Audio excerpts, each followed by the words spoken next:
Afternoon. Good to see everyone. Hope everyone had a great weekend. Excited to come in here after a solid win. Collective effort, I thought, all three phases. Played some complementary football at different times. It's something that we always stress and will continue to stress. Big turnover, big takeaway right before half, getting down for a field goal.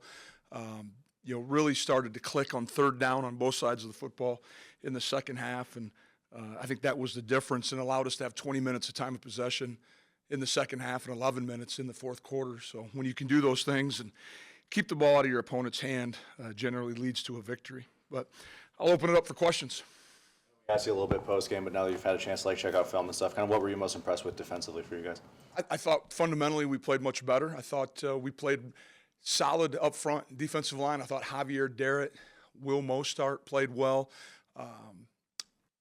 Dylan Hendrickson, played more than he probably has since he's been in high school. And, those are 18 really good snaps that he gave us. And so finding some other depth, other bodies that can play for us was really pleased. I thought Dawson Weber tackled really well. Needs to, sixth-year player. We expect him to tackle well, and how he played on Saturday is how we expect him to play. And then DT made a big pick for us. That still's a big – anytime you can create a takeaway, especially, in the high red zone like we did, and then return it and give our offense an opportunity to get down and get a field goal right before halftime, that's a big momentum builder. Do you think it helped you guys that you were coming off of, Bison week? It always going to help you. I think any coach out there always gets worried about your sharpness because games are still different than practice. The tempo, the mentality, the energy that's associated with it. And so you never want to lose that edge that you create by playing in games. But I thought our kids did a good job. It was a long 2 weeks, and they'd probably be the first to admit it. Not that we practice excessively long, but we practice 7-8 times in 2 weeks, and we got our work in. Performance, does it feel like the defense is kind of getting their swagger back a little bit, getting back into a groove? We'll just continue to get better and probably keep doing the things that we're going to do and point out some things where we can continue to get better. The last thing we're going to talk about is trying to fill these guys with too much confidence. We still have a long ways to go. Logan Kopp played a lot more snaps than he had in previous weeks. What do you like about the way he performed, and why do you think he was so effective? Well, he's a really good football player, very talented, has some outstanding skill sets. Probably would have played more earlier in the year if he wasn't behind James Kaiser, who I think is probably, as good a linebacker as we've had at the Will. Over the last 10 years, very dynamic, very smart football player. But Logan has a lot of those same tools. Just he's only a second-year player and doesn't have all the live reps that maybe a James would or even a Cole has. But I think you'll continue to see us try to find ways to utilize him. You saw he made some big tackles on special teams as well. The linebacking group in general roll in the form with Cole coming back, giving you kind of that longer body, obviously. Yep. Logan. I mean, just overall, how do you assess that group? I think they've gotten better as the years progressed. I'm not going to sit here and say that it's a finished product because I don't think they would like me to do that either. But I do see them doing a better job. I think both of the young men who've played Mike linebacker have done a really nice job with the communication piece. Getting Cole back is a difference maker. I mean, he's 6'4", 230 pounds, and big linebacker. He's been around long enough and played enough football. He can play Sam or Will, and probably if we needed to in a pinch, throw him in at Mike. He's a pretty smart football player. Osneski's on a pitch count still going forward? We'll see. Haven't really put much thought into that right now. He did say he got winded a few times out there. So I'm more concerned about his conditioning than I am just the number of reps he's going to play. If we play really good defense, I don't need to worry about the rep count. It'll take care of itself. Injuries, Pierce specifically? He tried to go in the second half, so I anticipate he's going to play. I mean, he was getting a spat put on his shoe, so it was nothing serious. It was one of those deals where all of a sudden you look at the fourth quarter, and it's a good problem. Our offense is on the field so long. I think when you have an ankle sprain, it's hard to keep it like you're ready to go. And being on the bike is one thing, but I think that thing started to stiffen up on him a little bit, and that by the time we were ready to go back on. We knew we had some other kids that could step in. Played last week, will probably play this week. Don't see any issues, and anticipate James being back. From what I understand, he's practicing today. Deal was for Cole to be able to play in a game, Wisniewski, because that injury, from what I've read or been told, it's a tough one to come back from, just from a mental standpoint. Well, I think that's the thing that's probably, and we're not going to play anyone until they feel like they're ready to play either, regardless of what our doctors feel. I think that was part of it. Was Cole wanted to go through a couple weeks of practice. 3 weeks ago, he was on scout team for us, and so the week of South Dakota State, he ran scout. He just wasn't ready to be in a game, but offensively, we couldn't block him all week. We did pass under pressure drills. He was around the quarterback. He couldn't get blocked in space. He's a really good football player. But alluding kind of to what you said there, Mike, his confidence level needed to get caught up with his body. The doctors were saying he was okay. He got to make sure that internally and mentally that he was prepared to go out there and change direction and be explosive and be the Cole that we've all seen and the Cole that we appreciate on Saturday. To your team, or they see the record of Western Illinois and they see the results. How do you handle that with your teams? We're going to talk about the Bison. One of the things that I think is best suited for this football team is we're going to pour our energy into our own players.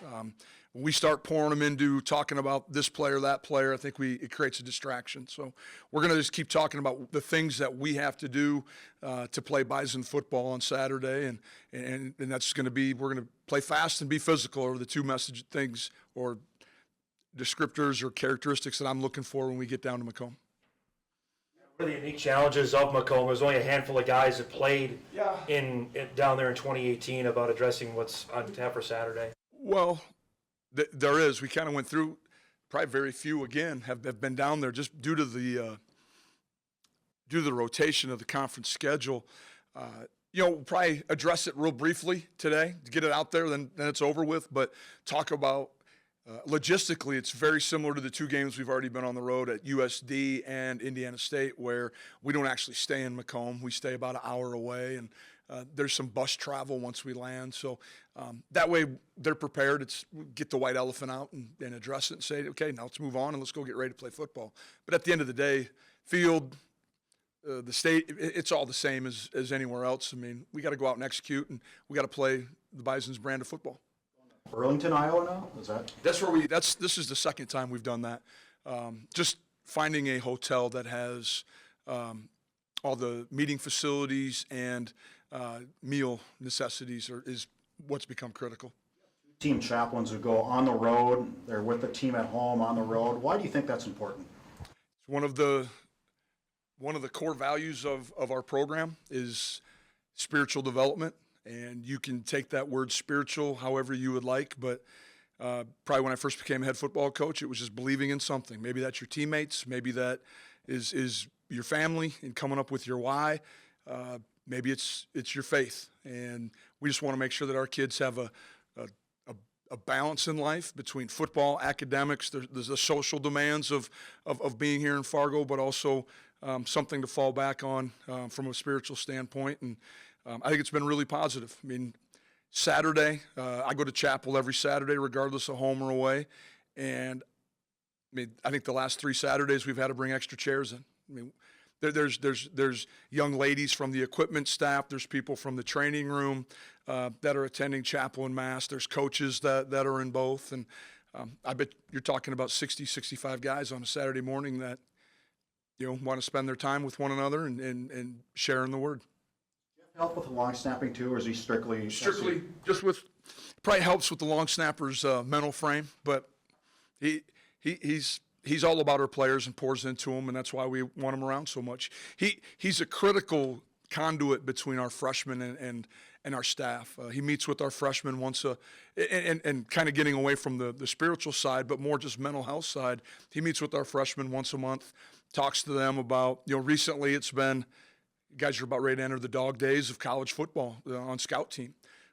You look at the newspapers, Minnesota, Iowa, North Dakota, everyone's middle of the playoff season. And where they're looking at the calendar saying, I got 4 more weeks of scout team. Yeah, I'm going to get thrown around by Spencer Wagey or Cody Mauk for 4 more weeks. A little bit just making sure they understand the purpose of it, but also if you embrace it, it's going to help you in the long run. You mean ask guys like Cole Menz. That's why he's able to play. He got worked over for a whole academic year by Cordell Volson. Siegel, you have some good veteran depth at corner, but he seems like a younger Yep. player is emerging at corner. What do you like about what he's brought to the table, last week and Yep. even before that? Well, he's very physical, and I think you go back even to the 21 season, he gets his hands on you. He can really reroute some players. Very disruptive on releases with wide receivers, and he's an excellent tackler. But the thing that Marquise has is he's a little bit bigger than probably some corners we've had. Fundamentally, I mean, he has some length to him, but he's put together. And a guy that probably, as he continues to develop, might be one of those players that could fill more roles than just corner. Cam is at a spot where he has had about the most pass attempts since Easton did in his senior year of 2018. How close is Cam to what Easton was in mastering the offense currently? Is where's Cam at? Oh, I hate to. I don't want to compare. I want Cam to be the very best Cam Miller he can be because it's not fair to Easton either. Easton's an unbelievable football player here, and I'm sure Cam watches a lot of install video of Easton. But Cam's blazing his own trail right now and doing a great job of it. I know this last week, we've thrown the ball successfully, very efficiently the last few weeks, and he's a big part of it. His time, his effort, his energy, along with Coach Hedberg and our offensive staff, have enabled us to do that. And then, having 10 other guys on the offensive side of the ball that buy into his leadership and his ability. A couple weeks ago, you had mentioned about easing Kobe Johnson back into things. How beneficial was that extra time? He looked really strong running the ball Saturday. He looked like he didn't miss a beat. I was really excited for Kobe. You're always concerned with a high ankle sprain that it's going to take time, and you always feel like guys start running around like they're have a peg leg. I didn't see that at all. He was very physical in his run. I've said it once, maybe a half dozen times. I think he's running as hard as he has in his career here, and it's a benefit to our program. Those are some hard yards he's getting. I think we all probably thought there was a TFL going to happen on Saturday, and he was able to elude the TFL and gain some positive yards out of it and a big carry for us. So, and being voted a captain, I think that meant the world to Kobe, and I think it lit that fire that hey, I got to be at the forefront. I got to be at the best, or be the best version of myself every week. You're having multiple targets emerge at wide receiver. Zach Mathis, Jake Lippy, DJ Hart, Brentlin Henderson. I mean, what do you like the way that group has played here of late? Well, one, assignment-wise, very efficient. Those guys understand where they need to be from an alignment standpoint.